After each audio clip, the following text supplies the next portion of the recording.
राजीव रोजाना की तरह अपना काम खत्म करके अपने फ्लैट की ओर आ रहा था, लेकिन आज उसका फ्लैट कुछ अलग ही रंग दिखाने वाला था उसे। मानो जैसे वो आज अपने फ्लैट में नहीं बल्कि किसी खंडर में आ चुका है। और जब उसकी नजर जाती है उस दरवाजे पर साफ तौर पर दिखाई दे रही बड़ी बड़ी दरारें इस ओर इशारा कर रही थी कि अंधकार छाने वाला है। बहुत जल्दी अंधकार ना सिर्फ इस बिल्डिंग को बल्कि इस सारे इलाके को अपने अंदर ले लेगा। कांपते हुए हाथों से वो फोन लगाता है किसी शख्स को, और जब उसको आगे से जवाब मिलता है, मानो उसकी आंखों में खौफ की एक लहर दौड़ उठती है और छा जाता है अंधकार, पूर्ण अंधकार। स्वागत है आपका एनबीएस पॉडकास्ट में और अंधकार सीरीज के चौथे एपिसोड यानी कि अंधा कमरा। उम्मीद है आज से पहले जो 3 एपिसोड इसके प्रकाशित हुए हैं आपको बेहद पसंद आए होंगे। हालांकि हमने एक टारगेट रखा होता है कि हर एपिसोड में कम से कम एक एक्स नंबर ऑफ जो लाइक्स हैं वो होने चाहिए। पहले एपिसोड में आपने भरपूर प्यार दिया, दूसरा एपिसोड थोड़ा सा नीचे रहा, लेकिन तीसरे एपिसोड में हमने फिर कमबैक किया और अब आपके सामने है ये चौथा एपिसोड। लेकिन कंडीशन फिर वही सेम रहेगी कि पांचवा एपिसोड उतनी जल्दी आएगा जितनी जल्दी चौथे एपिसोड को 600 से ज़्यादा लाइक मिलेंगे। पिछला एपिसोड उसका मार्क का टच तो नहीं कर पाया, लेकिन जैसे मैंने कहा कि सेकंड एपिसोड से बेहतर था, तो आया थोड़ा सा लेट ही है वैसे एपिसोड, लेकिन अब उसमें मैं भी क्या कर सकता हूँ, क्योंकि इस सीरीज़ का, इसको प्रोड्यूस करने का, इसको आपके सामने प्रकाशित करने का मतलब यही है कि ज़्यादा से ज़्यादा एंगेजमेंट बढ़ाई जाए, आपको कुछ अलग अनोखा दिया जाए, और सब कुछ निर्भर करेगा आपकी सपोर्ट, आपके प्यार पर। तो इसलिए आपसे गुजारिश है कि भरपूर प्यार दीजिए, भरपूर लाइक दीजिए, भरपूर हाइप कीजिए इस एपिसोड को, और साथ के साथ ही कमेंट बॉक्स में अपना फीडबैक जरूर दीजिए कि कैसा लगा जब आप ये किस्सा सुन लेंगे, आपको ये किस्सा, और कैसा लग रहा है अब तक अंधकार क्या सीरीज, अंधकार के एपिसोड्स। तो ज़्यादा वक्त ना गवाते हुए शुरू करते हैं आज का एपिसोड। पिछले 3 एपिसोड की तरह ही ये एपिसोड भी आपको एहसास करवाएगा एक खौफनाक अंधकार का। और राजीव जो इस किस्से का मुख्य पात्र है वो इससे कैसे बचा रह सकता है। उसी ने तो सामना करना है आज के खौफ का, उसी ने तो सामना करना है आज के अंधकार का। राजीव बेसिकली पंजाब के रहने वाले हैं। पंजाब में वो किसी एक डिपार्टमेंट में, प्राइवेट कंपनी में काम कर रहे थे, और अब उनका काम अच्छा, यानी कि परफॉर्मेंस अच्छी थी, तो उनको प्रमोशन दी गई और उनकी ट्रांसफ़र हो गई साथ के साथ ही दिल्ली में। अब दिल्ली पंजाब के इलाकों से कई गुना महंगा है। राजीव जो कि एक लोअर मिडिल क्लास फैमिली में जिनका जन्म हुआ, बड़े संघर्ष से उन्होंने पढ़ाई की, उनके माँ बाप ने उनको पढ़ाया लिखाया, फिर नौकरी प्राप्त की, उन्हें एक एक पैसे की कदर अच्छी तरीके से मालूम है। अब हालांकि प्रमोशन हो चुकी थी और साथ के साथ ही पे स्केल भी अच्छा था, लेकिन उनकी तवज्जो यही थी कि उनको कोई फ्लैट जो है वो सस्ता ही मिले और कोशिश हो कि अच्छा मिले। शेयरिंग पे वो रहना नहीं किसी के साथ चाहते थे। और अब जो इंडिपेंडेंट फ्लैट्स हैं दिल्ली में, जो दिल्ली के रहने वाले हैं वो बता पाएंगे कि कितने महंगे हैं। अगर कोई इंडिपेंडेंट फ्लैट में रहना चाहता है तो 20,000 से कम का कोई फ्लैट तो मिलता नहीं है। तो शुरुआत हो जाती है फ्लैट को ढूंढने की। इनका एक दोस्त था, उनको ये कार्यभार सौंपते हैं। और अगर आप में से कई लोग अवेयर होंगे कि कुछ कंपनियां होती हैं जो प्रोवाइड करती हैं, वैसे भी इनकी अच्छी पोस्ट हो चुकी थी कि आप 1 हफ्ता, 10 दिन या 15 दिन होटल में स्टे कर सकते हैं और उसका जो भी बिल होगा रिम्बर्स हो जाएगा। तो इनका भी वही था। फिलहाल ये होटल में रह रहे थे और इंतजार कर रहे थे अपने दोस्त का। अब कुछ दिन बाद इनको इनके दोस्त का एक फ़ोन आता है कि भाई एक फ्लैट मिल रहा है। ये कहते हैं कि क्या हिसाब किताब है उसका। ये कहते हैं भाई 2 BHK फ्लैट है और रेंट। यार जब मैंने सुना तो मैं हैरान हो गया। पहले तो मेरा दिल करा कि तुझे बिना बताए मैं ही उसी फ्लैट में शिफ्ट हो जाता हूँ। भाई अब गृहस्थ आदमी हूँ, एकदम से तो चेंज कर नहीं सकता। खैर मैं मजाक कर रहा था, लेकिन यार रेट बड़ा सस्ता मिल रहा है, मुझे तो कोई गड़बड़ लग रही है। राजीव कहते हैं भाई ये सब तूने दे यार, देख इतनी बड़ी दिल्ली है, ये कोई गांव तो है नहीं है कि हमें घर घर का पता होता है। तो फिर भी देखने में क्या हर्ज है। अब जब ये उस फ्लैट की तरफ जाते हैं और पहले किराया जब सुन लेते हैं तो हैरान रह जाते हैं। किराया कुछ 8,000 के करीब था। ये कहते हैं भाई जिस हिसाब से तू बता रहा है 2 BHK, मैंने पता किया है कम से कम 17,000 से कम में तो मुझे कहीं पर मिल नहीं रहा। खैर ये सोचते हैं कि चलो भाई जाके देखते हैं, मुझे वैसे भी चाहिए तो 1 BHK का, लेकिन क्या होता है कि 1 BHK जो बना ही होता है वैसे ही बहुत छोटा होता है। 2 BHK में इनको कोई खास एक दूसरे कमरे की जरूरत नहीं थी, लेकिन एक खुला बन होता है। अब जब ये जाते हैं तो इनको एक बूढ़े इंसान वेट करते दिखाई देते हैं। नाम था उनका जगदीश। जगदीश इस फ्लैट के मालिक थे। ना ही सिर्फ इस फ्लैट के बल्कि इस सारी बिल्डिंग के, जो 4 मंजिला बिल्डिंग है। अब वो जगदीश कहते हैं कि हाँ जी आइए आइए, आपने फ्लैट देखना है? तो राजीव कहते हैं हाँ जी मैं फ्लैट देखूंगा। वो कहते हैं कि चलो चलें 4th फ्लोर पे। अब ये 4th फ्लोर पे जाते हैं। जैसे ही फ्लैट ओपन होता है इनकी आंखें देखकर चकाचौंध हो जाती हैं। बिल्कुल फर्निश्ड फ्लैट था, 2 BHK जैसा कहा गया था। कमरा एक बेहद सुंदर कमरा था, अच्छा कमरा था, हवादार कमरा था। लॉबी काफ़ी बड़ी थी, किचन भी काफ़ी अच्छी थी, वॉशरूम बहुत साफ थे। लेकिन जैसे ही अब ये घूमकर दूसरे दरवाजे को ये नोब की तरफ जा रहे होते हैं तो अचानक से जगदीश कहते हैं नहीं नहीं नहीं ये नहीं है। तो राजीव काफ़ी हैरानी से पूछते हैं मैं समझा नहीं अंकल, आप क्या कह रहे हो? मेरे कहने का मतलब है कि ये नहीं मैं प्रोवाइड कर सकता कमरा, कमरा आपको सिर्फ ये मिलेगा, साथ में आपको हॉल मिलेगा। इसलिए मैंने पूछ लिया था इनसे पहले कि मतलब सिंगल ही है ना, अगर परिवार हो तो फिर तो मुश्किल ही हो जाएगा। तो जो इनके दोस्त थे वो कहते हैं हाँ सच अंकल ने मुझे बताया था। तो मैंने तो ये सोचा कि भाई तुझे तो दूसरे कमरे की जरूरत ही नहीं है। तो राजीव कहते हैं कि हाँ हाँ वो तो ठीक है, दूसरे कमरे की मुझे ज़रूरत नहीं है, लेकिन कभी कभार लेट्स से कोई दोस्त वगैरह आ जाए या फिर कोई गेस्ट आ जाए तो उसके लिए तो हम यूज़ कर सकते हैं। तो जगदीश कहते हैं नहीं नहीं सर, ये जो कमरा है परमानेंटली बंद है, आप इसको नहीं खोल सकते। तो ये पूछते हैं कि मैं कारण जान सकता हूँ? तो वो धीरे से बड़बड़ाते हुए कहते हैं अंधा कमरा है। मैं समझा नहीं। नहीं नहीं 2-3 कारण है। एक तो इस कमरे को कोई भी खिड़की नहीं लगती, और दूसरा कुछ पर्सनल सामान पड़ा हुआ है, और वैसे भी इसका लॉक जो है वो खराब है। अच्छा, तो मतलब इसका लॉक लगा हुआ है? हाँ हाँ, बट फिर भी आपने खोलना नहीं है। अरे अंकल, लॉक लगा हुआ है तो फिर मैं इसको खोल कैसे लूंगा? नहीं कई बार होता है ना कि कोई इंसान जैसे जबरदस्ती खोले। अंकल आपकी प्रॉपर्टी है, इसमें मैं जबरदस्ती क्यों खोलूंगा? ज़्यादा बात होती नहीं है क्योंकि इनको फ्लैट पसंद आ चुका था, काफ़ी अच्छा था, और ये सोच रहे थे कि बस अब डील फाइनल कर दें, कहीं ऐसा ना हो कि अंकल थोड़े से गुस्से हो जाएं और जानबूझकर रेट अब थोड़ा सा बढ़ा दें ताकि मैं इस फ्लैट से निकल जाऊं। तो फिर से पूछते हैं कि अंकल वो रेट आपने 8,000 कहा था ना? तो जगदीश अंकल कहते हैं हाँ हाँ। तो अंकल बुरा ना माने तो थोड़ा सा मैं पता कर लूं बेटा किस बात की? नहीं कई बार होता है ना, फ्लैट आप जानते हैं कि कुछ। हाँ बेटा मैं समझ रहा हूँ, ये फ्लैट ज़्यादातर खाली रहता है बेटा। आमतौर पर जहाँ पर जो भी आते हैं वो अपने प्रोजेक्ट्स के लिए आते हैं, 2 महीने रुके, 3 महीने रुके। चाहो तो जो बिल्डिंग में बाकी रह रहे हैं उनसे पूछ सकते हो, 3rd फ्लोर पे कोई नहीं रहता, second, first floor, ground floor पे रहते हैं। तो वो भी सारे मेरे ही किराएदार हैं, चाहो तो पूछ सकते हैं। अब इनका दोस्त इनको इशारा करता है रहने दे, कि भाई अब इनके किराएदार हैं तो इनके सामने थोड़ा कुछ बोलेंगे, और पीछे भी क्या ही बोलेंगे, अगर मन बदल गया तो उनको पता लग जाएगा। कुल मिला के राजीव को फ्लैट पसंद आ चुका था, अब वो इस फ्लैट से जाना नहीं चाहते थे। जरूरत का और तो और सामान भी था, बेड भी था, बाकी फ्रिज वगैरह जो इनको लेनी थी वो इन्होंने 1-2 दिन में ले ली, और अब इस फ्लैट में रहने लगे। शुरू शुरू में अभी जैसे ट्रांसफ़र हुई थी तो कुछ वर्क बर्डन ज़्यादा था। ये सुबह सुबह चले जाते थे, रात के समय में वापस आते थे, तो कुछ इनको ज़्यादा थकावट होने की वजह से ये सो जाते थे और बहुत ज़्यादा फ्लैट का फील नहीं ले पा रहे थे।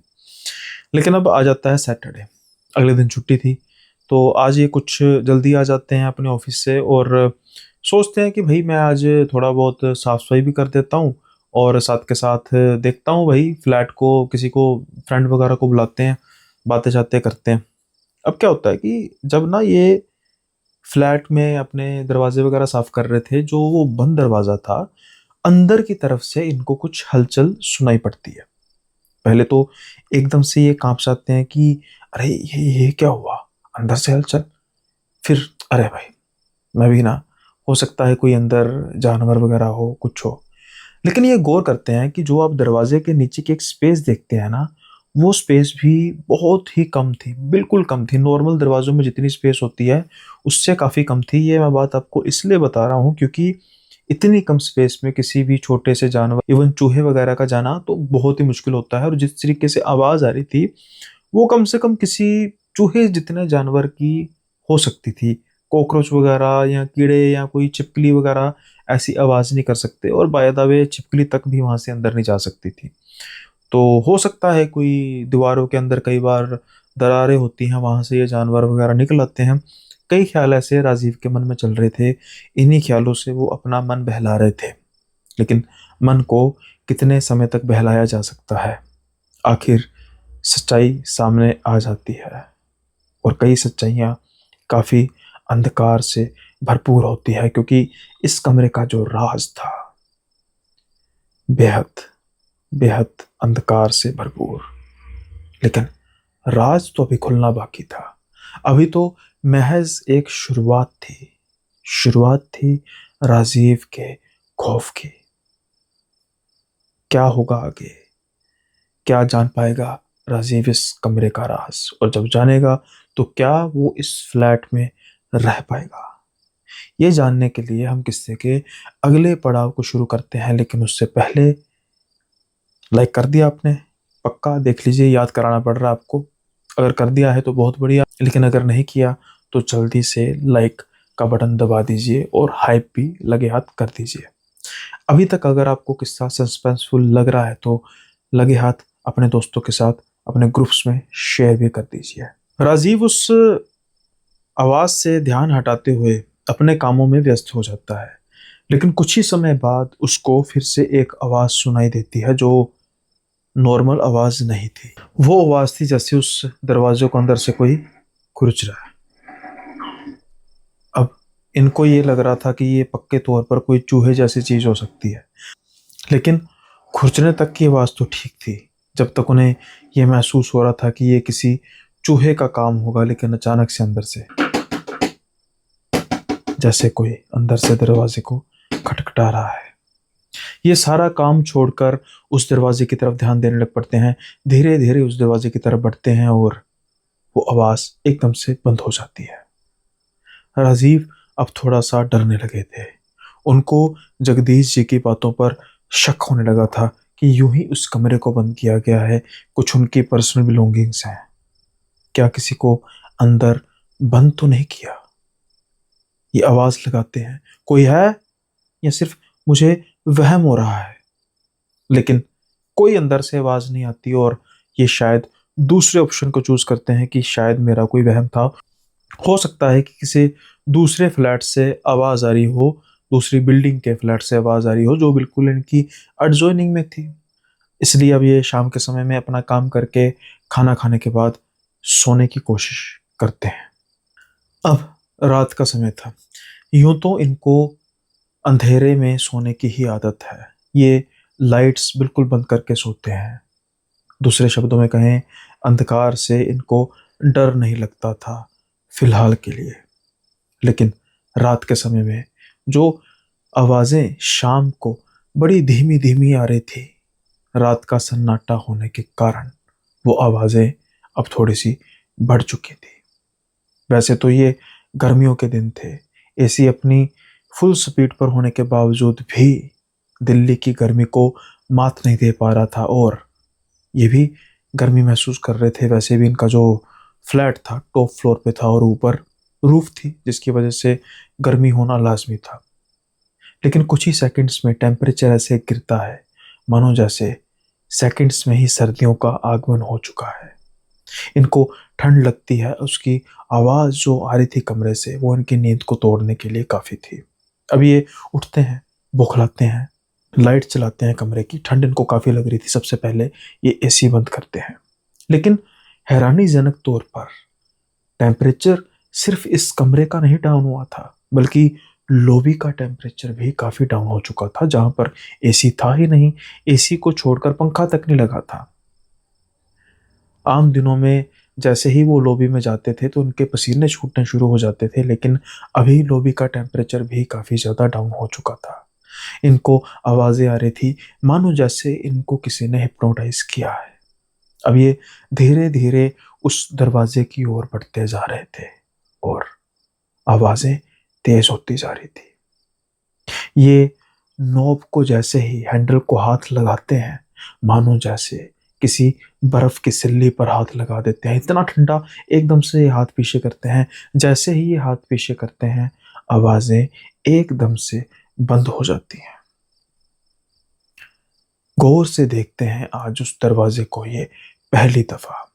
यूं तो दूर से देखने पर यह दरवाजा बाकी नॉर्मल दरवाजों की तरह और जो इनके दूसरे कमरे का दरवाजा था बिल्कुल हूबहू वैसा ही प्रतीत होता था, लेकिन आज इसको ये गौर से देख रहे थे और इनको हल्की हल्की दरारें नजर आ रही थी, मानो जैसे ये दरवाजा उम्र से पहले टूट रहा है। क्योंकि जो दूसरा दरवाजा था वो तो बिल्कुल नए जैसा था। यकीनी तौर पर दोनों एक ही समय में लगाए होंगे, मेंटेनेंस भी दोनों की एक जैसी होती होगी, लेकिन यह दरवाजा कुछ कमजोर लग रहा था। अब ये फिर से अपने कमरे की तरफ चले जाते हैं और सोने की कोशिश करते हैं। रात ढलती है, सुबह होती है। सुबह काम की जल्दी, फिर ऑफिस जाना, दिल्ली के ट्रैफिक को चीरते हुए और ऑफिस में सारे दिन अपने काम करना, इन्हें कहाँ याद रहने वाला था कि कल रात को इनके साथ हुआ क्या। लेकिन आज जब ये शाम को अपने फ्लैट पे आते हैं तो आज जैसे ही दरवाज़ा खोलते हैं, मानो बाहर के और अंदर के टेम्परेचर में जमीन आसमान का फर्क है। बाहर का टेम्परेचर दिल्ली की गर्मी और अंदर का टेम्परेचर शिमला से भी ठंडा महसूस हो रहा था। ये भागे भागे जाते हैं, कहीं गलती से मैंने एसी तो नहीं ऑन रहने दिया, लेकिन एसी तो बंद था। फिर इतना ठंडा रूम क्यों होने वाला था?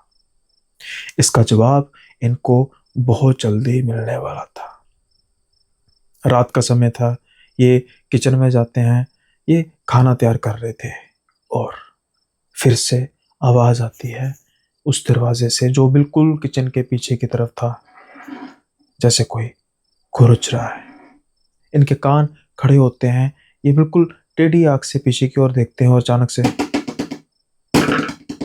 आज ये पूरी तरीके से समझ पा रहे थे कि ये आवाज उसी दरवाजे से आ रही है। ये पलट कर पीछे की तरफ देखते हैं और जब देखते हैं कि लॉबी का मंद मंद अंधेरा और उस दरवाजे के बिल्कुल नीचे से एक काला धुआं बाहर की ओर आता जा रहा है।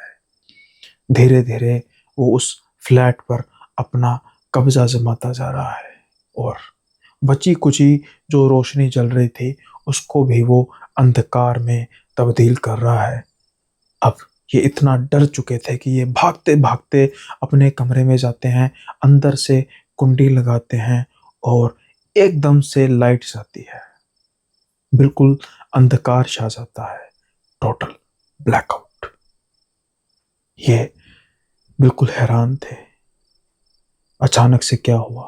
मोबाइल की टॉर्च चलाते हैं, ये देखते हैं नीचे से धीरे धीरे धुआं अंदर की ओर बढ़ता जा रहा है और कुछ आवाज आ रही है, मुझे आजाद करो, मुझे आजाद करो। अचानक से लाइट आती है और मानो जैसे ये किसी इल्यूजन में थे। अब इनकी सबर की सीमा टूट चुकी थी और ये फोन लगाते हैं जगदीश जी को, जो इस बिल्डिंग के ओनर थे। जगदीश जी, मुझे आपसे कुछ बात करनी है। जगदीश जी कहते हैं, हाँ हाँ बेटा बोलो। ये फ्लैट के बारे में आपने मुझसे कुछ बातें छुपाई है, मैं जानना चाहता हूँ। क्या हुआ बेटा, सब ठीक तो है? ठीक होता तो मैं आपको इतनी रात को फोन क्यों करता। हाँ हाँ बेटा बताओ क्या हुआ। नहीं नहीं नहीं, मैं आपसे मिलना चाहता हूँ। देखो बेटा, बुजुर्ग आदमी हूँ, अभी तो आ नहीं सकता, आप आराम करो, मैं सुबह आऊँगा। पक्का आएंगे ना सुबह? हाँ सुबह तो खैर चलो मैं जाऊँगा नौकरी के लिए, लेकिन शाम को आप प्लीज़, जब मैं नौकरी से निकलूंगा तो आपको फ़ोन कर दूंगा, आप प्लीज़ आ जाइएगा। ठीक है बेटा, ज़रूर। आज जब ये नौकरी पे जाते हैं, रह रह के उनके दिमाग में यही बातें घूम रही थी कि आखिर ये जो मैंने कल देखा वो मेरा वहम था या सच्चाई है? अगर मैंने अंकल को बताई और अंकल मेरी शक्ल देखकर हंसने लग पड़े तो क्या होगा? मेरी बेइज्जती तो नहीं जाएगी? मुझे कहना चाहिए या नहीं कहना चाहिए? लेकिन उनकी बातों में दृढ़ता थी और यही दृढ़ता इनको लेकर जा रही थी उस अंधे कमरे के राज की ओर जो आज शाम को खुलने वाला था। क्या था उस अंधे कमरे का राज? क्यों जगदीश ने इस फ्लैट को किराए पर चढ़ाया? आखिर राजीव सच जानने के बाद फ्लैट में रहेगा या वो फ्लैट छोड़कर भाग जाएगा? और जगदीश, क्या उसके इरादे कुछ और थे? ये सब आपको सुनने को मिलेगा अगले पड़ाव में, लेकिन लाइक जरूर कीजिए। अब हम बढ़ते हैं अगले पड़ाव की ओर। शाम के समय में राजीव पहुंच चुके थे अपने फ्लैट में और जगदीश कुमार उनसे पहले आ चुके थे। उनकी बिल्डिंग थी, किसी किराएदार के घर बैठे थे और जब वो अपने फ्लैट पे पहुंचते हैं तो वो जगदीश कुमार जी को फ़ोन कर देते हैं कि जगदीश जी, मैं आ चुका हूं। तो जगदीश कहते हैं हाँ बस मैं फर्स्ट फ्लोर में बैठा था, मैं 2 मिनट में आ गया। 2 मिनट बाद इनके घर की यानी इनके फ्लैट की बेल बजती है। सामने जगदीश कुमार जी खड़े थे। उस दिन और आज के हाव भाव में काफ़ी ज़्यादा फर्क आ रहा था, जैसे मानो इनके चेहरे पर किसी तरह की कोई गिल्टी है, कुछ पछतावा है। ये इनको अंदर आने के लिए कहते हैं और सबसे पहले जगदीश कुमार का ध्यान उस अंधे कमरे की ओर जाता है। लेकिन फिर से वो ध्यान राजीव की तरफ करते हैं और राजीव कहते हैं अंकल बैठिए ना, खड़े क्यों हैं? जगदीश कुमार सोफे पर बैठते हैं, राजीव उनको पानी पिलाते हैं और उसके बाद जगदीश कुमार कहते हैं बेटा हुआ क्या? इसके बाद राजीव कुमार सिलसिलेवार सारी चीज बताते हैं कि जो जो उनके साथ हुआ, कैसा कैसा उनको महसूस हो रहा था। राजीव कुमार जैसे जैसे बात बताते जा रहे थे जगदीश कुमार को, जगदीश कुमार बार बार उस कमरे की तरफ खौफजदा आंखों से देख रहे थे और एक बात करते हैं, कम समय बचा है, कम समय बचा है, मुझे तुम्हें सब कुछ बता देना चाहिए था बेटा। राजीव कहते हैं सब कुछ बता देना चाहिए था? मतलब क्या? ये कमरा जानबूझकर बंद किया गया है राजीव, और इसका कारण इसमें ऐसा कुछ नहीं है कि यहाँ पर कुछ चीज़ें पड़ी हैं। हाँ, चीज़ें तो पड़ी हैं लेकिन ऐसी भी चीज़ें कोई नहीं पड़ी जो मेरे दिल के काफ़ी करीब हों, बल्कि मैं तो उन्हें जला देना चाहता हूँ, लेकिन कुछ काम अधूरे हैं। राजीव इनको काफ़ी हैरानी से देख रहे थे क्योंकि पहले जैसे मैंने कहा इनको लगा था कि शायद इनका मजाक ना बनाया जाए, लेकिन शायद कोई और सरप्राइज इंतजार कर रहा था उल्टा राजीव कुमार का, कि ना जाने अब जगदीश इनको क्या बताना जा रहे हैं। जगदीश कुमार कहते हैं दरअसल बेटा यहाँ पर कुछ है। कुछ है? मैं समझा नहीं। जगदीश कुमार टेढ़ी आंख से उस कमरे की तरफ देखकर राजीव की ओर बढ़ते हैं, उनके कान के पास जाकर कहते हैं छाया पिशाच। राजीव, छाया पिशाच? श्श, चुप, धीमे, आवाज उस तक नहीं पहुंचे। छाया पिशाच, धीरे बोलो। छाया पिशाच, ये किस भला का नाम है? अब मैं तो तुमसे बात कहने जा रहा हूं, धीमे स्वर में कहना है, ज्यादा ऊंची बात नहीं करनी। और एक बात याद रहे, मैं छाया पिशाच को वो कहूंगा, बार बार उसका नाम नहीं लेना। लगी समझ? आखिर उसका नाम लेने से क्या होगा? छाया पिशाच नाम ही तो है। एकदम जैसे ही दरवाजा अंदर से खटकता है, जगदीश कुमार बाहर आ जाएगा। राजीव कुमार की मानो जैसे रोंगटे खड़े हो जाते हैं, क्योंकि जो कुछ दिनों से उन्हें वहम लग रहा था वो अब असलियत लग रही थी, जिस पर साफ तौर पर जगदीश कुमार भी एग्री कर रहे थे।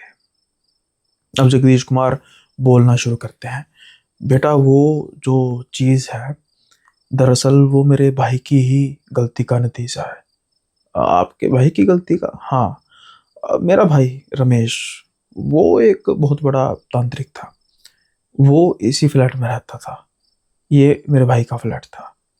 अच्छा, अब वो शुरू शुरू में तो जब तंत्र मंत्र किया करता था तो मैं उसको मना करता था कि भाई ये अच्छी चीज़ नहीं होती, कल को हमारा नुकसान ही करती है।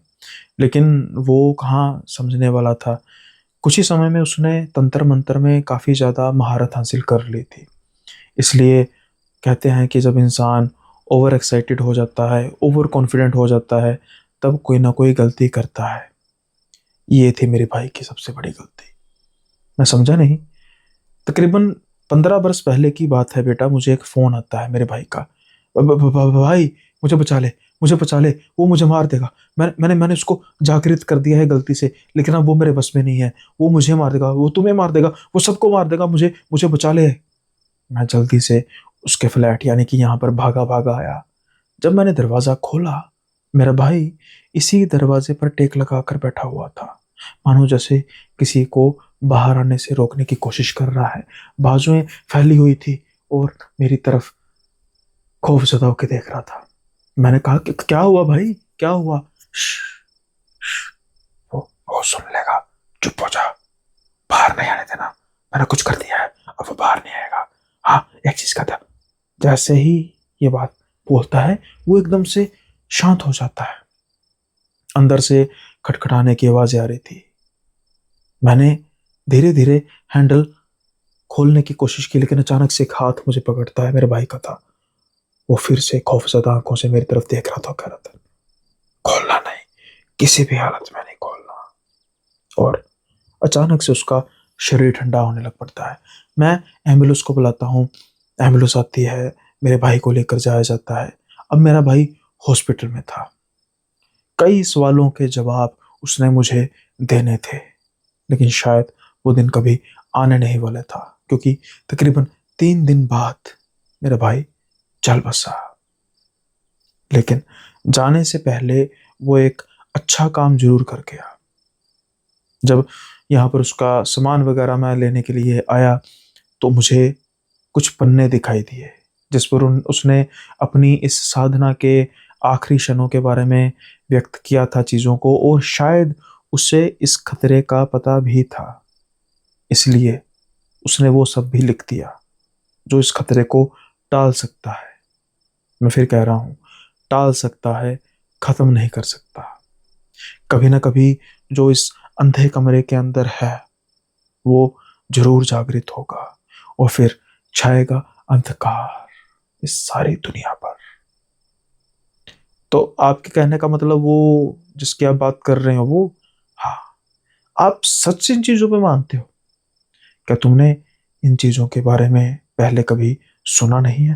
हाँ, मूवीज वगैरह में सुना है, आज देख भी तो रहे हो। हाँ, लेकिन भगवान पर यकीन करते हो? नहीं, करता नहीं हो, बस मंदिर मस्जिद गुरुद्वारा सामने आ जाए तो माथा टेक देते हैं, चर्च वगैरह। अच्छा सच बताइए, उस पन्ने में लिखा क्या था? उस पन्ने में सिद्धि के आखिरी, जब साधना चल रही थी इनके भाई की, उसके कुछ आखिरी क्षणों का वर्णन था। और वो इस तरीके से था कि मैंने छाया पिशाच को सिद्ध कर लिया है लगभग लगभग। अब वो मेरा गुलाम होगा। जिस तरीके से मैं उसको चलाना चाहूंगा वो चलेगा। कुछ पन्नों बाद लिखा था, नहीं नहीं नहीं, ये नहीं हो सकता, नहीं हो सकता। मुझे नहीं पता था कि वो इतना शक्तिशाली होगा। मुझे तो लगा था कि वो मेरा गुलाम है, लेकिन वो मुझे अपना गुलाम बना रहा है और वो आसपास अंधकार फैला देना चाहता है। मैं ऐसा नहीं होने दूंगा, मैं कुछ ना कुछ करूंगा। कुछ पन्नों बाद लिखा था, हाँ मैंने उसको कैद कर लिया, लेकिन मैं नहीं ज़्यादा देर तक बचूंगा। मैंने मैंने काफ़ी चीज़ें की हैं उसको अंदर कैद करने के लिए, लेकिन वो बाहर आएगा, धीरे धीरे बाहर आएगा, और जिस दिन वो बाहर आएगा फिर छाएगा अंधकार। जो साफ सुथरी आत्माएं हैं, सच्ची सुच्ची आत्माएं हैं, वो इनको अपने आप में लील लेगा और काली परछाइयां बनाएगा। मैं कुछ लिख रहा हूं मेरे भाई, इन चीज़ों का ध्यान रखना और किसी बड़े पहुंचे हुए महान आदमी से इसका निवारण करा लेना। हाँ, एक बात है कि जल्दबाजी मत करना और बहुत देरी भी मत करना। राजीव जगदीश की शक्ल की तरफ देख रहे थे कि मैं इस आदमी पर विश्वास करूं या ना करूं, लेकिन फिलहाल इनके पास बातें सुनने के अलावा कुछ चारा था नहीं। जगदीश कुमार आगे बात करते हुए कहते हैं, उस पन्ने पर आगे लिखा हुआ था कि मेरे भाई ने काफ़ी काफ़ी ज़्यादा साधना करके इस चीज़ को रोक तो लिया, लेकिन इस कमरे के अंदर उसने इसको कैद करके रख दिया। अब अंधेरा आसपास का और वीराना उसकी ताकत है। इस फ्लैट में जो भी रहेगा ये उसकी शक्ति को कमजोर करके रखेगा, लेकिन जैसे ही फ्लैट खाली होगा या फ्लैट में अंधकार होगा या कोई नहीं होगा, इसकी शक्ति बढ़ती जाएगी और ये बाहर आएगा। जैसे ही दरवाजा टूटा वैसे ही समझो हम सब खत्म। इसलिए तो बेटा मैंने काफी समय इस फ्लैट में खुद व्यतीत किया, लेकिन जैसे जैसे मैं बूढ़ा होता गया वैसे वैसे मेरी शक्ति कम होती गई, उसकी शक्ति बढ़ती गई। फिर मैंने इस फ्लैट को किराए पर चढ़ाना शुरू कर दिया, लेकिन कुछ दिनों बाद जो यहाँ पर रहते थे उनको ये चीज़ें महसूस होना शुरू होती थी और वो कुछ तो मुझे कह कर जाते, कुछ तो बिना कहे चले जाते। राजीव की आंखों में गुस्सा भरा हुआ था। आप ये सब कुछ जानते हुए भी मुझे इस फ्लैट में लेकर आए, और अगर आप ये सोच रहे हैं कि मैं अब भी इस फ्लैट में रहूंगा तो आप बहुत बड़ी गलतफहमी में हैं अंकल। जगदीश कहते हैं नहीं बेटा प्लीज, हम बहुत करीब हैं। किस चीज के करीब?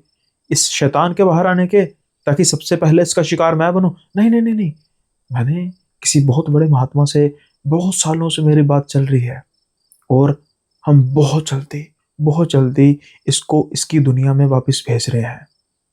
कितने दिनों में? यही बेटा कुछ 2 महीनों में। तब तक का मतलब या मैं कह रहा हूँ यहाँ पर रहूं? हाँ बेटा, आपका दिमाग खराब हो सकता है, मेरा दिमाग खराब नहीं हो सकता। ये जानते हुए कि मेरा रूममेट एक परछाई है। क्या कहा? उसका नाम मत लेना प्लीज। हाँ, जो भी है वो किसी दूसरी दुनिया का कोई बहुत बड़ा शैतान है और मेरे पास वाले रूम में रह रहा है और मैं उसके साथ हंसी खुशी रहूंगा। बेटा प्लीज, तुम ही मेरी उम्मीद हो। कोई नहीं आएगा, कोई ज्यादा देर नहीं टिकेगा। तुम पहले शख्स हो जो इतने दिन तक टिक चुका है यहाँ पर, नहीं तो बस 1 हफ्ते से भी कम लोग यहाँ पे रहते हैं। मुझे कोई फर्क नहीं पड़ता, राजीव कहते हैं। लेकिन इसके बाद जो कुछ होता है, राजीव ये एक्सपेक्ट नहीं कर रहे थे। जगदीश जो एक इनसे काफी बड़े थे, इनके पिता तुल्य थे, इनके पैरों में गिरकर रोने लग पड़ते हैं। प्लीज प्लीज बेटा। अरे अरे अंकल आप क्या कर रहे हो? ऐसा मत कीजिए। लेकिन मैं ऐसा कैसे कर सकता हूँ? वो राजीव को कहते हैं प्लीज बेटा, 2 महीनों की बात है, 2 महीनों में सब ठीक हो जाएगा। तुम ही मेरी आखिरी उम्मीद हो। अच्छा चलो ठीक है, तुम्हारी जान बच जाएगी। तुम्हें कैसा महसूस होगा जब तुम्हें पता लगेगा कि जैसे ही ये शैतान बाहर आएगा और उसने कईयों की जानों को खत्म कर दिया और तुम उन सब की जान बचा सकते थे। राजीव अब चुप थे। शायद जगदीश कुमार उनको अपनी बात समझाने में कामयाब हो चुके थे। लेकिन राजीव कहते हैं अंकल मान लो मैं चलो 2 महीने रहता हूं, लेकिन मुझे आप एक बात बताओ कि मैं 2 महीने यहां पर रहूंगा कैसे? माना मैं 3 हफ्ते रह चुका हूँ, लेकिन इसका मतलब ये तो नहीं है कि मैं और भी रह सकता हूँ और मुझे पता लग चुका है कि वो चीज़ क्या है। अरे ये तो मेरा जीना माहौल कर देगी। बेटा वो कमरे से बाहर नहीं, अरे कमरे से बाहर नहीं आएगी, लेकिन वो मैंने जो नज़ारा देखा वो परछाई, वो सब उसका छल है। वो छल छलता है ताकि कोई डर से उस दरवाजे को खोल दे। किसी भी हालत में बेटा उस दरवाजे को नहीं खोलना, सब ठीक रहेगा, बाकी सब छल है। मेरी बात मानो, अगर मेरा बस चलता मैं यहाँ पे रह लेता, मेरा बच्चा कोई होता मैं उसको यहाँ पे ठहरा लेता, लेकिन मैं अकेला हूँ बेटा। अब उनकी आंखों में मजबूरी, उनकी आंखों में डर साफ तौर पर देख पा रहे थे राजीव। उनका मन नहीं किया कि वो इस फ्लैट को छोड़े। एक ऑफर भी तो थी, किराया नहीं भरना पड़ना था। अब राजीव कहते ठीक है अंकल, लेकिन प्लीज प्लीज रिक्वेस्ट है, अगर मुझे लगा कि कुछ ज्यादा बड़ा हो रहा है तो मैं फिर नहीं रुकूंगा। ठीक है बेटा, हाँ मैं तुम्हें कुछ चीजें बताता हूँ, वो तुम अब करोगे तो उसके बाद ठीक रहोगे। बताओ क्या? सुबह शाम यहाँ पर धूप जलानी है और बिल्कुल भी अंधेरा नहीं करना, थोड़ी सी रोशनी रहने देनी है अपने कमरे में भी, जो कि वैसे राजीव को गवारा नहीं थी, लेकिन अब वो खुद भी सोच रहा था कि भैया अब अंधेरे में तो मैं नहीं रह पाऊंगा। और हाँ, उस दरवाजे की तरफ ध्यान नहीं देना, जितना हो सके उसको इग्नोर करना। अगर कुछ आवाजें आती भी हैं तो बस ऐसे समझना है कि मानो कुत्ता भौंक रहा है और हमें कोई फर्क नहीं पड़ता। ठीक है, और हाँ, गलती से भी खोलने की कोशिश तो मत करना, चाहे जो मर्जी हो। एक बार दरवाज़ा खोल दिया तो जो पिछले 15 सालों से मेरी जो परिश्रम है सब व्यर्थ जाएगा बेटा। और हाँ, अब जो मैं बात कहने जा रहा हूँ ध्यान से सुनना। अगर दरवाज़ा खोला, सबसे पहले शिकार तुम होगे, अंधकार बिल्कुल नहीं। राजीव उनकी बात को सुनते हैं। एक पल के लिए तो उनका फिर मन कर पड़ता है कि भाड़ में जाए, मैं आ जाता हूँ यहाँ से, लेकिन फिर सोचते हैं कि नहीं, चैलेंज एक्सेप्टेड। अब राजीव उस रात को सोने की कोशिश कर रहे हैं, लेकिन जब उनकी जाग खुलती है तो वो बिल्कुल अंधेरे में थे। अब वो अपने आसपास हिलाते हैं, यहाँ पर हाथ लगाते हैं तो वो किसी बेड पर नहीं बल्कि किसी फर्श पर पड़े थे। कुछ ही सेकंड में उनके कंधों पर किसी के हाथ रखने का एहसास होता है और वो कहता है, मुझे बाहर निकाल राजीव, मेरा गुलाम बन जा, सारी दुनिया तेरी हो गई, जल्दी से उठ, दरवाजा खोल। राजीव बिल्कुल अंधेरे में से दो चमकती हुई चीजें देखते देखते बड़ी होती जा रही थी, और जैसे मुंह खुलता है मानो जैसे एक बड़ी सी परछाई उनको लीर रही थी। जैसे बिल्कुल पास आती है, अचानक से उठते हैं। खुशनसीबी थी उनकी कि ये उनका एक सपना था। राजीव पसीने से तरबतर हो चुके थे, लेकिन वो समझ चुके थे कि ये सब कुछ छल है। अगले 2-3 दिन ठीक जाते हैं। उसके बाद एक रात राजीव सो रहे थे। सोते सोते उनको कुछ ऐसा महसूस होता है कि कोई उनके पास खड़ा है। जैसे ही उनकी आंख खुलती है, वो देखते हैं कि एक औरत जिसके बाल बिल्कुल आगे की तरफ हैं, इनके बिल्कुल धीरे धीरे धीरे धीरे आती जा रही है। राजीव की तो चीख निकल जाती है, और जैसे ही उसके बाल पीछे होते हैं तो कोई भी चेहरा नहीं था तो सिर्फ घना अंधकार। राजीव उठकर साइड पर होते हैं, जल्दी से दरवाजा खोलते हैं, और अब दूसरे दरवाजे से आज कोई बहुत शिद्दत से उस दरवाजे को खटखटा रहा था, और पहली बार राजीव नोटिस करते हैं कि एक बहुत बड़ी दरार उस दरवाजे में आ चुकी है। राजीव डर के पीछे की तरफ देखते हैं। वो जो औरत थी परछाई वाली, उसकी तरफ हंसते हंसते जाती है और दरवाजे पर जाके उस दरार से अंदर चली जाती है। राजीव को आज अपनी मौत साफ तौर पर सामने नजर आ चुकी थी। वो कंपकपाते हुए हाथों से मोबाइल पकड़ते हैं और जगदीश को लगाते हैं।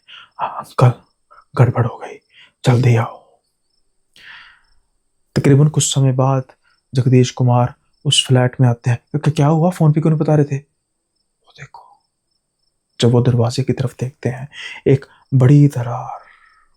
जैसे ही जगदीश कुमार उस दरार की तरफ देखते हैं, उनकी आंखों में से आंसू आ जाते हैं, मानो जैसे वो आ रहा है, अंधकार आ रहा है।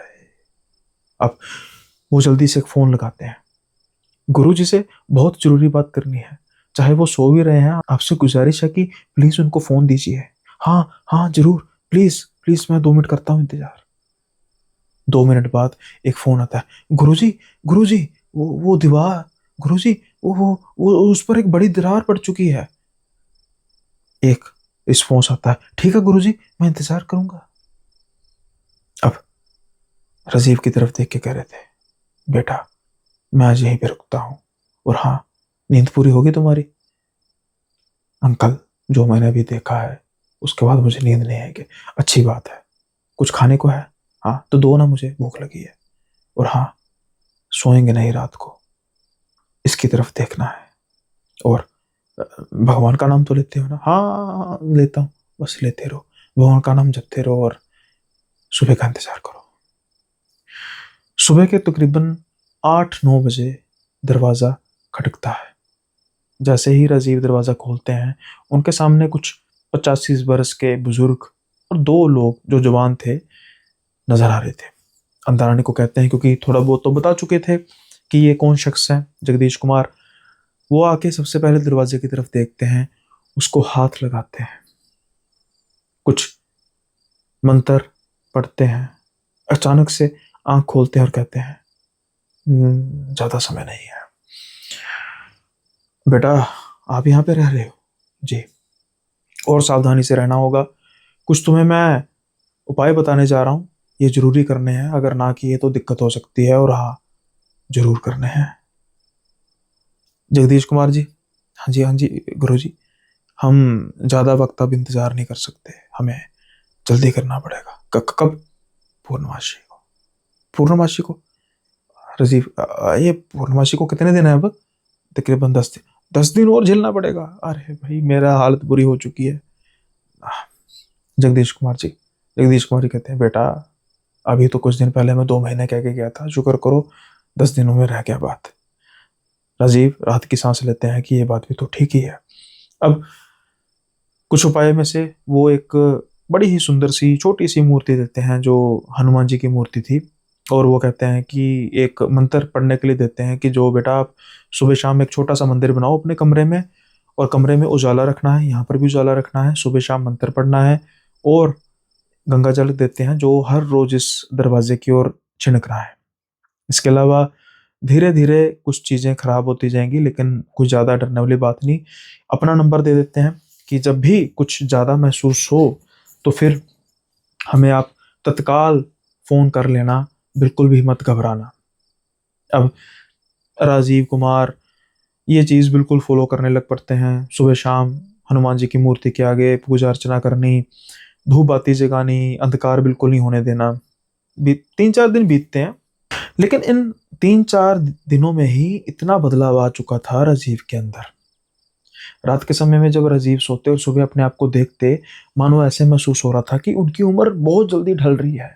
उनके बॉस, उनके जो कोलीग थे, वो भी इन चीज़ों की तरफ गौर करते कि यार तेरे काले धब्बे पड़ रहे हैं राजीव, तेरा चेहरा कितना मुरझा गया है। लेकिन राजीव क्या कहते कि वो प्रेतों के घर में रह रहे हैं, इसलिए वो कहते हैं नहीं भाई काम का स्ट्रेस है। इनके बॉस ने भी कह दे कि बेटा छुट्टी ले ले, तो ये सोचते कि छुट्टी लेके भी तो फ्लैट में रहना है, वहां पर तो मैं रह नहीं सकता, रात बड़ी मुश्किल से काटता हूँ, इसलिए छुट्टी के लिए मना कर देते हैं। तकरीबन 3-4 दिन बीत जाते हैं, और आज रोजाना की तरह राजीव अपने फ्लैट वापस जा रहे थे नौकरी से, लेकिन आज फ्लैट इनको कुछ अलग ही रंग दिखाने जा रहा था। क्योंकि जैसे ही ये फ्लैट खोलते हैं, मानो जैसे ये अपने फ्लैट नहीं बल्कि किसी खंडर में आ चुके हैं। दीवारों पर कालक सी जमी हुई थी, छोटी छोटी परछाइयां इनको महसूस हो रहा था कि इधर उधर मंडरा रही हैं, और जैसे ही ध्यान इनका दरवाजे की तरफ जाता है, वो नीले रंग की रोशनी अजीब सी इनको लग रही थी, जैसे मानो आज उस अंधे कमरे में रोशनी जग गई। ये भागे भागे उस कमरे की तरफ जाते हैं, और वहां से आवाज आती है, बेटा बेटा बेटा, मुझे मुझे मुझे छुड़ा यहाँ से बेटा, कोई सुन रहा है? सुन रहा है बेटा? बेटा राजीव, आप कौन हो? आप मुझे कैसे जानते हो? अरे बेटा मैं रमेश। रमेश? रमेश? हाँ, मैं जगदीश का भाई हूँ। लेकिन आप तो मर चुके हो 15 साल पहले। बेटा मेरी आत्मा यहाँ पे कैद है, मुझे जल्दी से इस कमरे से आजाद करा। वो मैं ही हूँ जो इसको लेकर आया था, और वो मैं ही हूँ जो इसको वापस इसकी दुनिया में भेज सकता हूँ। मौका मत गवा, जल्दी से दरवाजा खोल। हाँ हाँ जैसे ही एकदम हैंडल पर हाथ रखते हैं, अचानक से, नहीं, ये भ्रम है। ये गुस्से से कहते हैं, तू रमेश नहीं है, तू है वो छाया पिशाच। जैसे ही ये बात बोलते हैं, एक अट्टहास की आवाज आती है, और दरवाजा धम से अंदर से खटकता है, और एकदम से पीछे की तरफ गिरते हैं, और देखते ही देखते दूसरी दरार साफ तौर पर नजर इनको आने लगती है, मानो जैसे कुछ ही समय में वो दरवाजा चरमरा कर टूट पड़ेगा। अब राजीव को अपनी मौत साफ नजर आ रही थी। ये जल्दी से फोन घुमाते हैं गुरुजी को। गुरुजी सारी बात उनको बताते हैं, और गुरुजी कहते हैं, हम आज रात को ही आ रहे हैं बेटा, और हाँ फ्लैट में रोशनी रखना। लेकिन गुरुजी भी पूर्णिमा को तो कुछ दिन है। नहीं नहीं नहीं नहीं, इससे ज्यादा इंतजार नहीं किया जा सकता, नहीं तो वो एक आधे दिन में बाहर आ जाएगा। जो तुम बता रहे हो वो बहुत शक्तिशाली हो चुका था, अब वक्त बर्बाद नहीं किया जा सकता था। तकरीबन रात के 10 बजे गुरुजी और तकरीबन 5 या 6 और शिष्य उनके साथ आए। सामान वगैरह सारा साथ में लेकर आए थे। जगदीश जी को उन्होंने आने से मना कर दिया था, क्योंकि हो सकता है कि शायद उनको इमोशनल ब्लैकमेल किया जाए उनके भाई के रूप में, इसलिए उनको मना कर दिया था। अब सारी सूची बता दी जाती है राजीव को। उसको सारा अच्छी तरीके से समझा दिया जाता है कि हम जाप करेंगे, कुछ भी हो जाए दरवाजा नहीं खोलना, तुम अंदर अपने बेड में बैठोगे रोशनी जगाकर। वो एक नंबर, वो दरवाजे के बाहर दहलीज पर एक नमक की लकीर लगा देते हैं, शायद कुछ प्रोटेक्शन के लिए। और हाँ, कुछ भी हो जाए दरवाजा नहीं खोलना। लेकिन मुझे पता कैसे लगेगा कि अनुष्ठान आपका खत्म हो चुका है? सुबह 5 बजे के बाद ही दरवाजा खोलना है। रखी समझ, 5 बजे से पहले किसी भी हालत में दरवाजा नहीं खोलना, चाहे कुछ भी हो जाए। बेटा डॉक्टर ठीक है, मैं दरवाजा नहीं खोलूंगा। अब असली खेल शुरू होने वाला था। कुछ देर तक राजीव अपने बेड पर बैठे थे, सुनते रहे वो आराम से। संस्कृत के बहुत ही प्यारे प्यारे, बहुत ही शक्तिशाली लेकिन जो श्लोक थे इनके कानों में सुनाई दे रहे थे। और धीमे धीमे आवाज आ रही थी, छोड़ दो मुझे, जाने दो, मुझे जाने दो, निकालो मुझे इस कमरे से। लेकिन अचानक से इनका दरवाजा खटकता है। अरे बेटा दरवाजा खोल, मैं हूं जगदीश। अरे मैं भी अंदर आके बैठना चाहता हूँ। हाँ हाँ मैं अंकल आया। जैसे ही हैंडल पर हाथ लगाते, अरे लेकिन आप तो आए नहीं हो। जैसे ही ये बोलते हैं तो हंसने की आवाज आने लग पड़ती है। दरवाजा खोल, तुझे मैं गुलाम बनाऊंगा। ये एकदम से पीछे होते हैं, बैठ जाते हैं दोबारा से। कुछ समय बाद फिर से दरवाजा खटकने की आवाज आती है। और जो वो संस्कृत के श्लोक थे, अब मानो जैसे कोई बाहर मातम हो रहा है, कई लोग रो रहे हैं, और कुछ ही समय में ऐसे आवाज आ रही थी जैसे बाहर मार काट चल रही है। और आवाज आ रही थी, हमें बचाओ राजीव, हमें बचाओ, दरवाजा खोलो। लेकिन राजीव समझ चुके थे कि किसी भी हालत में दरवाजा नहीं खोलता। और अचानक से एकदम अंधकार छाता है और होता है टोटल ब्लैकआउट। राजीव बालकोनी की तरफ देखते हैं। ना सिर्फ इनकी बिल्डिंग बल्कि सारी की सारी दिल्ली की लाइट जा चुकी थी। अचानक से इनको ऐसा महसूस होता है कि जो इनका यानी रूम है ये ट्रैवल कर रहे हैं। ट्रैवल, कंपन, ये कैसे हो सकता है? हल्की सी लाइट चलती है और ये अपने आप को महसूस करते हैं कि ये तो एक मेट्रो में बैठे हैं। और मेट्रो मानो जैसे अंधी दौड़ दौड़ रही थी, जैसे मानो कुछ ही समय में वो पलट जाएगी। बिल्कुल हिलते हुए, कांपते हुए एकदम से मेट्रो रुकती है और इनको दरवाजा सामने नजर आता है। ये डरते डरते भागते हैं दरवाजे की तरफ। और जैसे ही दरवाजे की तरफ जाते हैं, अचानक से इनको याद आता है कि मैं मेट्रो में कैसे हो सकता हूँ। ये अपने आप को, ये आंखें बंद करके उसी मंत्र का जाप करते हैं जो उनको उन महात्मा ने बताया था। जैसे ही आंखें खोलते हैं ये पाते हैं कि लाइट्स बिल्कुल ऑन थी, दरवाजा बंद था। ये एक और चाल थी उसकी दरवाजे को खुलवाने की। बाहर वैसे ही संस्कृत के श्लोकों की आवाज सुनाई दे रही थी और मानो जैसे कोई पीड़ित किया जा रहा है। वो शाया पिशाच काबू में धीरे धीरे आ रहा था। राजीव बेड पर बैठते हैं, मानो उनको कब नींद आती है पता ही नहीं लगता। लेकिन जब उनकी जाग खुलती है वो पाते हैं कि स्मेल, ये कैसी स्मेल?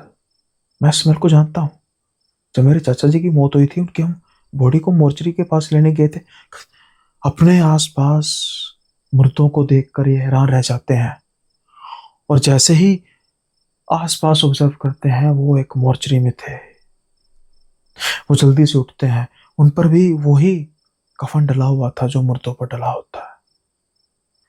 बाहर आवाजें आ रही थी, हमारे बच्चे की लाश को दे दीजिए, हमने अपने बच्चे की लाश का संस्कार भी करना है। दरवाजा खटखटाया जा रहा था। मेरा बेटे राजीव, क्या हो गया तेरे साथ? और राजीव, नहीं माँ मैं जिंदा हूं, माँ मैं जिंदा हूं। जैसे ही दरवाजे की तरफ भागते हैं, दरवाजा खोलने से पहले बाहर से आवाज आती है महात्मा की, राजीव दरवाजा मत खोलना। एकदम से इनका हाथ उस हैंडल से हटता है और एकदम से भ्रम भी टूटता है और देखते हैं फिर से वो कमरा नॉर्मल हो चुका था। राजीव अब बिल्कुल कोने पर जाकर बैठ जाते हैं और इंतजार करते हैं 5 बजे का। 5 बजते ही वो दरवाजा खोलते हैं और जब सामने का दृश्य देखते हैं उसको देखकर वो हैरान रह जाते हैं। सभी शिष्य और गुरुजी जमीन पर ऐसे पड़े थे जैसे मानो लाशें बिछी हों और सामने दरवाजा बिल्कुल खुला हुआ था। लेकिन आज वो दरवाजा अंधा नहीं था। उस कमरे में हल्की हल्की रोशनी जा रही थी लॉबी की लाइट्स की।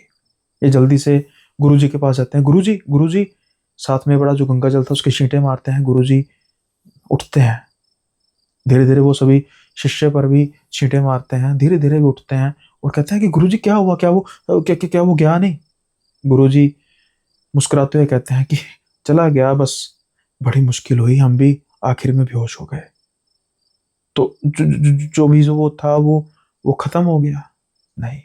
एकदम से राजीव डर जाते हैं। मतलब नहीं नहीं नहीं नहीं, उसको हमने वापस तो भेज दिया है, लेकिन बेटा राजीव एक बात याद रखना, अंधकार कभी जाता नहीं है, वो किसी ना किसी रूप में जरूर रहता है विद्यमान। इसलिए कभी भी अंधकार को कम आंकने की गलती मत कर देना, नहीं तो तुम हमेशा के लिए कैद हो जाओगे। कुछ समय बाद बाहर का दरवाजा खटकता है और जगदीश कुमार आते हैं। गुरुजी उसको सब कुछ उनको बता देते हैं और आज उनका ये फ्लैट आजाद हो चुका था उस अंधकार से, उस छाया प्रेत से, छाया पिशाच से। जगदीश जी की आंखों में खुशी के आंसू थे। आखिर 15 साल का श्राप जो टूटा था। कुछ समय बाद गुरुजी और उनके शिष्य चले जाते हैं और राजीव हाथ जोड़ते हैं उनके आगे।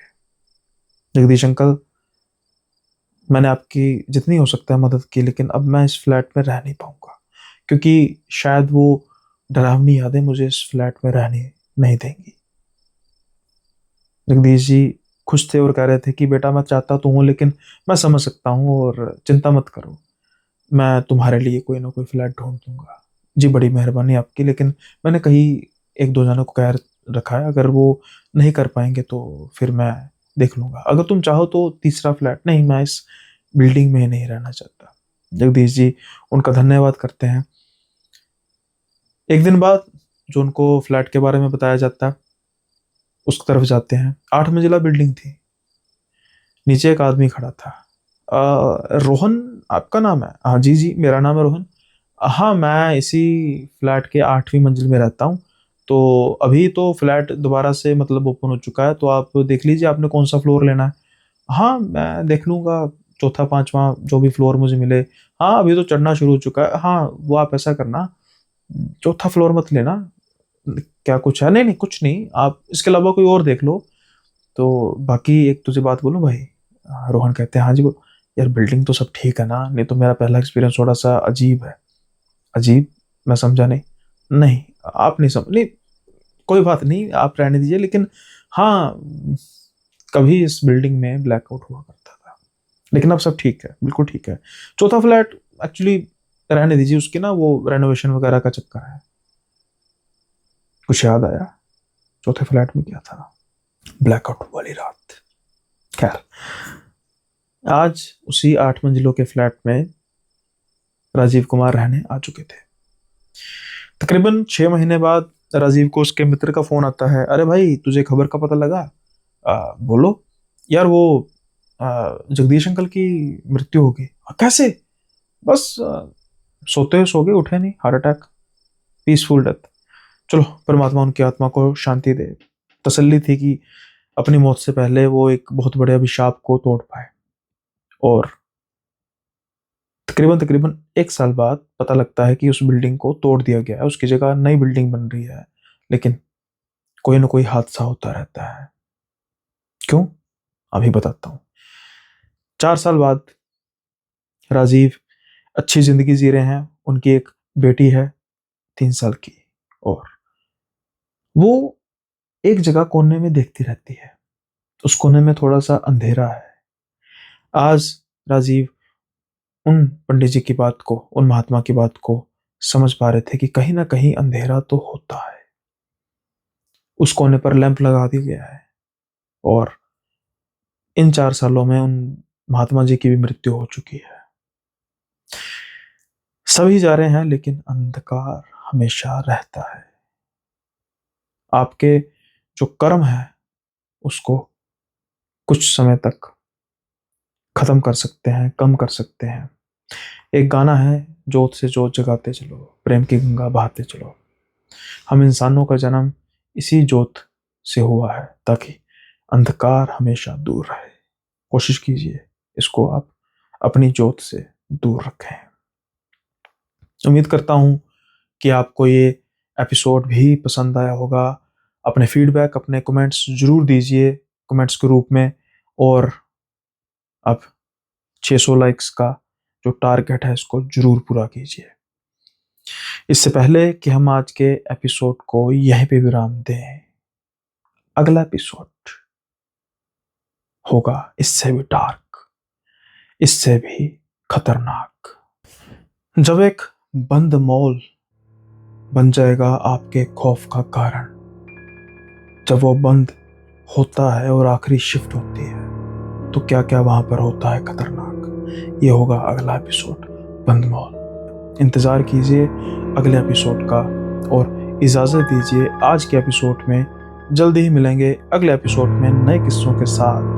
तब तक के लिए बाय बाय, अपना ख्याल रखिएगा।